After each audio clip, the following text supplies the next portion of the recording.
When you're the only woman deputy in the county sheriff's department and it's Christmas Eve, who do you think is the lucky one who pulls the overnight shift? Yes, it was me. The snow fell in huge flakes, promising us a white Christmas at the end of a brown December. Around 10 o'clock that Monday evening, I was alone in my cruiser on the back roads of Black Wolf County, singing along to a cassette of Mitch Miller carols that my father had sent me from a truck stop somewhere in Wyoming. My brother was away in the oil fields of Texas. I was lonely and fighting a cold and trying to take my mind off the fact that my life was falling apart. This was 1984. I'm sure you can do the math. You were still almost a year away from being born. You might think the holiday would make for a quiet night on patrol, but you'd be wrong. Christmas does weird things to people. My first call was to deal with Darius Stedman, who was moonwalking to Michael Jackson on the boombox in the parking lot of the 126 bar. Mr. Stedman was wearing a Santa hat, and only a Santa hat. The temperature was 7 degrees outside, and body parts freeze pretty quickly in that kind of weather. So I turned on the siren and went screaming toward the 126 to make sure that Mr. Stedman's various appendages didn't start snapping off. It's not like he was a regular in the county drunk tank. We had plenty of those. No, he was 43 years old, a solid citizen, and my former high school science teacher. I liked him. However, he'd lost his wife to a heart condition over the summer, and the holidays have a way of bringing those things roaring back, particularly when alcohol is involved. When I got to the 126, a crowd of bar-goers was cheering as Mr. Stedman danced to Billie Jean. Ricky, my husband of 4 years, was among them, but we ignored each other like strangers. I broke up the party, wrapped Mr. Stedman in a blanket, and took him back to his house to thaw him out and sober him up.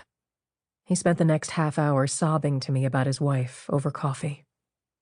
It made me think how nice it must be to love someone so deeply that it hurts that much to lose them. I'd never experienced an emotion like that, and I wouldn't until the following year. Until you, sweetheart. I left when Mr. Stedman finally fell asleep on his sofa. I had to drive by the 126 on my way back to the station, so I decided to stop to talk to Ricky. I was sure he was still at the bar.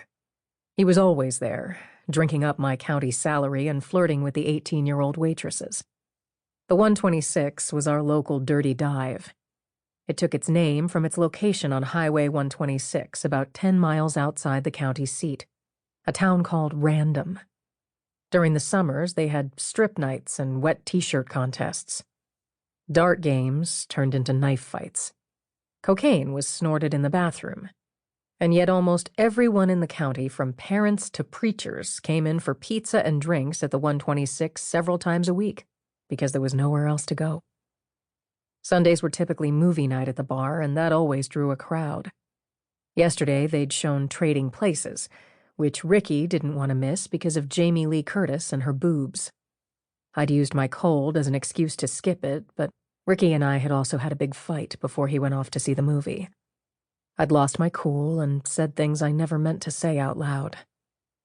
Like using the D word, divorce, for the first time.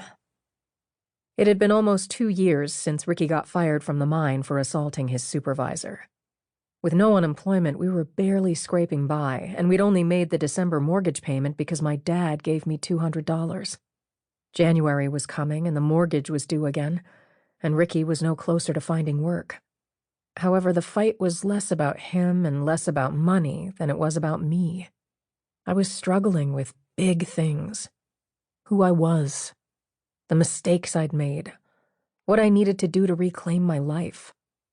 More and more, I was thinking about a future without Ricky, but the time to say so wasn't in the midst of an argument while we were both drunk and angry. So that Monday night, with it being Christmas Eve and all, I decided to stop at the bar and see if we could make peace, at least for the holidays.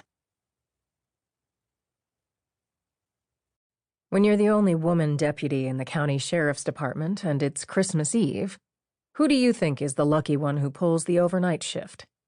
Yes, it was me. The snow fell in huge flakes, promising us a white Christmas at the end of a